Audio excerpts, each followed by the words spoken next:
నమస్తే. Welcome to దివ్యటం YouTube channel. అపార కరుణా సింధుం జ్ఞానదం శాంతరూపిణం శ్రీ చంద్రశేఖర గురుం ప్రణమామి ముదావహం. శ్రీ శ్రీ శ్రీ కంచి కామాక్షి అమ్మవారు, శ్రీ ఏకాంబరేశ్వర స్వామి వార్ల దివ్య ఆశీస్సులతో, అలాగే శ్రీ శ్రీ శ్రీ చంద్రశేఖరేంద్ర సరస్వతి మహాస్వామి వారు, శ్రీ జయేంద్ర సరస్వతి స్వామివారు, శ్రీ విజయేంద్ర సరస్వతి స్వామి వార్ల దివ్య ఆశీస్సులతో ఈరోజు ఒక ఆనందకరమైన శుభవార్తను మీ అందరికీ తెలియజేయాలనుకుంటున్నాను.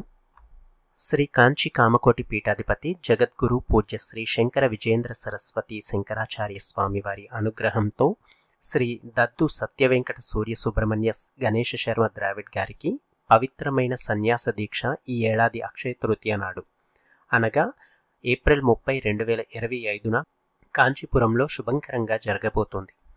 ఈ దివ్యమైన ఘట్టం జగద్గురు ఆదిశంకరాచార్యుల వారి 2534వ జయంతి మహోత్సవం సందర్భంగా జరగబోతోంది. శ్రీ ఆదిశంకరులు క్రీస్తు పూర్వం 482వ సంవత్సరంలో శ్రీ కాంచి కామకోటి పీఠాన్ని స్థాపించిన పవిత్రమైన రోజు. శ్రీ గణేష్ శర్మ ద్రావిడ్ గారు ఆంధ్రప్రదేశ్ రాష్ట్రం అన్నవరం క్షేత్రానికి చెందిన ఋగ్వేద పండితులు, సలక్షణ గణపాటి. తండ్రి గారి పేరు దొద్దు ధన్వంతరి, తల్లి గారి పేరు అలమేలు మంగాదేవి. తండ్రి ధన్వంతరి గారు అన్నవరం సత్యనారాయణ స్వామి దేవాలయంలో వ్రత పురోహితునిగా చేస్తున్నారు. కొడుకును వేద విద్యకు, దైవ సేవకు అంకితం చేయాలని ముందే నిర్ణయించుకున్నారు. 6 ఏళ్ల వయసు నుండే గణేష్ శర్మ గారు వేదాభ్యాసం ప్రారంభించారు. కర్ణాటక రాష్ట్రంలోని చందుకొట్లు హోసమని రత్నాకర్ భట్ శర్మ గారి వద్ద వేదాభ్యాసాన్ని మొదలుపెట్టిన గణేష్ శర్మ గారు ఆ తరువాత కాలంలో తిరుమల తిరుపతి దేవస్థానంలోకి అడుగుపెట్టారు. అక్కడ పల్లముడి సత్యవెంకట రామనాథమూర్తి గారి వద్ద శిష్యరికం చేసి సప్తమంజరి, ధాతురూపావళి, సమతా కుసుమావళి వంటి ఎన్నో పుస్తకాలను ఔపోసన పట్టారు. వీటికి అదనంగా ఋగ్వేద పండితుడు, సంస్కృత ఉపాధ్యాయుడు అయిన శ్రీ కమర్పల్లి సతీష్ చార్వార్యార్ వద్ద సంస్కృత పాఠాలను నేర్చుకున్నారు. వేదాలకు అర్థాలను సాధన చేశారు.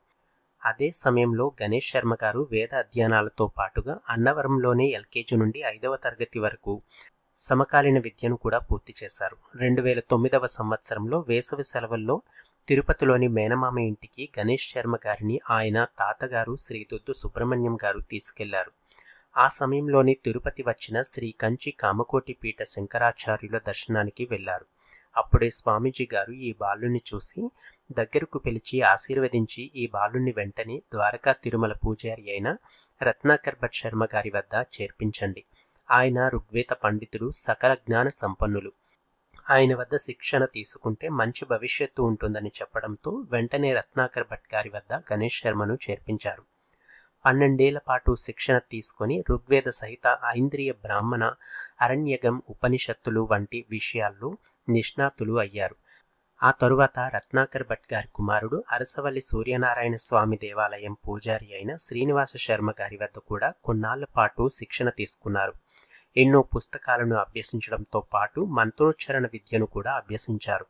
వీరిద్దరూ ఇచ్చిన శిక్షణ ఫలితంగా సంస్కృతం, వేద పుస్తకాలు, వేదాంత విద్య వంటి అంశాల్లో స్కాలర్గా ఆరితేరారు.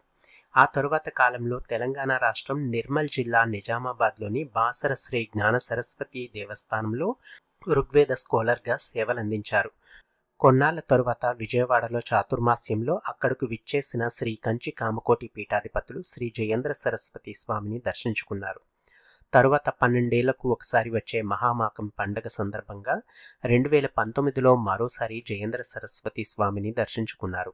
తరువాత కూడా కంచి కామకోటి పీఠాధిపతులను తరచూ కలుస్తూ వారి సూచనలు, సలహాలతో వేదాంగ విద్యల్లో మరిన్ని మెలకువలు నేర్చుకున్నారు.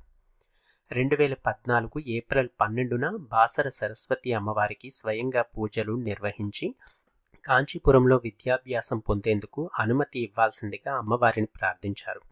తరువాత ఏప్రిల్ 14న శంకరాచార్యుల వారిని కలిసి ఆయన ఆధ్వర్యంలో కాంచీపురంలోనే ఉండి విద్యాభ్యాసం చేయాలని అభిలాషను వ్యక్తం చేశారు.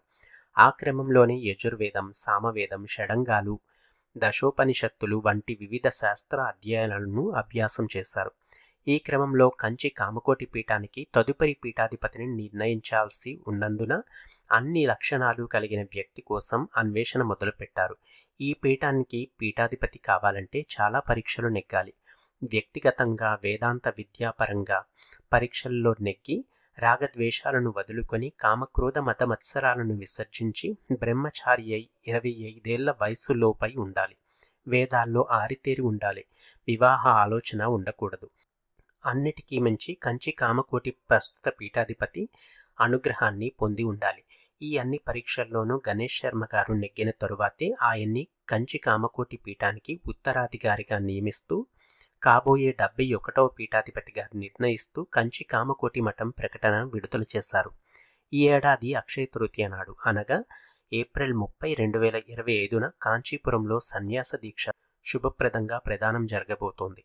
మే 2వ తారీఖున కంచి కామకోటి పీఠంలో జరిగే జగద్గురు ఆదిశంకరుల జయంతి ఉత్సవాల్లో ప్రస్తుత పీఠాధిపతి శ్రీ విజయేంద్ర సరస్వతి స్వామితో పాటుగా ఉత్తరాధికారి హోదాలో గణేష్ శర్మ గారు పాల్గొంటారు. ఈ పవిత్ర సన్యాస దీక్షా మహోత్సవం ద్వారా శ్రీ గణేష్ శర్మ గారు ఆధ్యాత్మిక మార్గంలో మరింత స్థిరత్వంను మరియు జగత్తుకు ధర్మబోధన చేయడానికి సిద్ధమవుతున్నారు. ఇది కేవలం వ్యక్తిగత సాధన మాత్రమే కాక సనాతన ధర్మ పునరుద్ధరణకు, వేద సంరక్షణకు, ధర్మ ప్రచారానికి ఒక గొప్ప అడుగు. సన్యాస దీక్షా స్వీకారం అంటే ఇకపై కంచి కామకోటి పీఠానికి ఉత్తరాధికారిగా నియమితులు కాబోతున్నారన్నమాట. మన తెలుగు రాష్ట్రం కాకినాడ దగ్గరగా గల తుని ప్రాంతవాసి అయిన వేద పండితులు శ్రీ గణేష్ శర్మ గారు ప్రస్తుత పీఠాధిపతి శ్రీ విజయేంద్ర సరస్వతి స్వామీజీ వారసునిగా కంచి కామకోటి పీఠానికి తదుపరి 71వ పీఠాధిపతి నియమితులు కాబోవడం ఆనందకరమైన విషయం. బాసర శ్రీ జ్ఞాన సరస్వతీదేవి ఆలయంలో ఆయన చేసిన సేవలకు గాను ఆ అమ్మవారు తన పేరునే ఈ యువ సన్యాసికి సరస్వతీ స్వామిగా బహుకరించబోతున్నారంటే మాటలా? సాక్షాత్తు శ్రీ కంచి కామాక్షి అమ్మవారు కొలువుండబోతున్న ఈ యువ సన్యాసి యొక్క పాదపద్మాలకు నమస్కరిస్తూ ఆయన ఆశీస్సులు మనందరిపై ఉండాలని కోరుకుంటూ అందరికీ శ్రీ దద్దు సత్యవెంకట సూర్య సుబ్రహ్మణ్య గణేష శర్మ ద్రావిడ్ గారి సన్యాస దీక్షా మహోత్సవ శుభాకాంక్షలు. శ్రీ గురుభ్యో నమః.